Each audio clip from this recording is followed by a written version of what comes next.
وابتسما طوبى للعبد إذا اغتنما. Assalamu alaikum wa rahmatullahi wa barakatuh. Today's topic for Ramadan Daily Dose is self-criticism. And the hikmah, or the word of wisdom of today, is the origin of every sin, forgetfulness, and lust is in being self-righteous. And the origin of every good deed, awareness, and chastity is in being self-critical.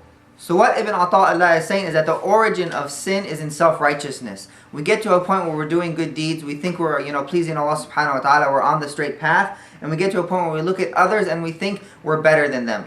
We're on the straight path and they're on the wrong path. We're doing good and they're doing evil. And if we look at Shaitan, and when he committed his first sin with Adam alayhi salam, he didn't want to prostrate because he thought he was better than him. So there's one simple rule that's very tough to follow, but it's purely simple, and if we follow it, wallahi al-azim, it will solve most of our problems. And the rule is this: when it comes to the matters of a dunya, of these worldly affairs, look at the people below you.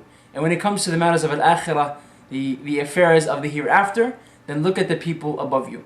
So when it comes to the dunya, you have to look at the people below you. If you have a house, alhamdulillah, there's people who don't have houses. Don't sit there and look at the people above you and say they have bigger houses and I want something like that. And when it comes to the akhirah, obedience and worship in Allah subhanahu wa ta'ala, look at the people above you. Don't sit there and say that I pray 3 times a day, alhamdulillah. There's people who don't even pray. No. Brother, it's 5 times a day. Exactly. Look at the people who pray 5 times a day. People who are better than you, and say I should be there, and look above you.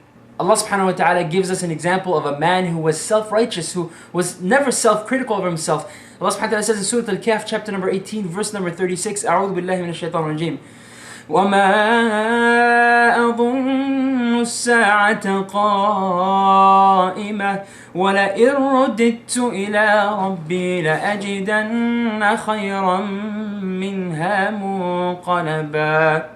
And this ayah is in reference to the 2 people in the garden, where the man came to the owner of the garden and he told him, believe in Allah subhanahu wa ta'ala and remember the last day.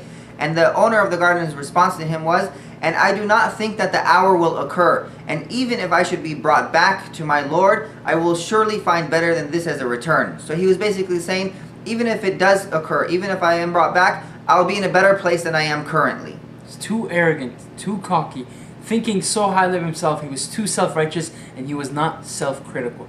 Umar ibn Khattab, the second Khalifa or Caliph of Islam, one time heard that there was one Sahabi where the Prophet ﷺ gave him the secret names of those who were hypocrites. So Umar ibn Khattab goes to this man and begs him, he's like, by Allah, just tell me, is my name on this list? Did the Prophet ﷺ mention me as one of the hypocrites? Let me know, let me know. And if you think about it, this is Al-Faruq, this is the criterion between good and bad. This was his nickname, Umar ibn Khattab. This was the second Khalifa of Islam, and he's asking if he was amongst the hypocrites from the munafiqeen, subhanallah, because he was never satisfied, he always wanted to do better, and he was never arrogant, he was never self-righteous. Let's look at an example of another companion of the Prophet, Abu Bakr. Abu Bakr once said that if he had 1 foot in Jannah and 1 foot outside of Jannah, that he would not feel content until both feet were in Jannah, because he would have the fear that he wouldn't make it into Jannah in the end. And this was Abu Bakr, who the Prophet ﷺ said that if the iman of Abu Bakr was placed on one side of the scale and the iman of the rest of my ummah was placed on the other side of the scale, that the iman of Abu Bakr would outweigh all of them. And this man had the self-criticism and the fear in his heart that he was not doing enough. He was continuously asking himself, am I pleasing Allah subhanahu wa ta'ala? So on our journey towards Allah subhanahu wa ta'ala, we need to be balanced in our self-criticism. That means that we shouldn't criticize ourselves to the extent where we are now destroying ourselves, where we are blaming ourselves, where we are harsh on ourselves, and then we become hopeless. No, we need to balance it out. We need to criticize ourselves so that we can become better, but not too much to where we are actually harming ourselves. So balance it out. To help you get through Ramadan each and every day, check out the Mass Arizona page to get your Daily Dose. Nice. Lila, show the camera. No, right here. Show it to the camera. Oh, we got a Picasso here. Show him.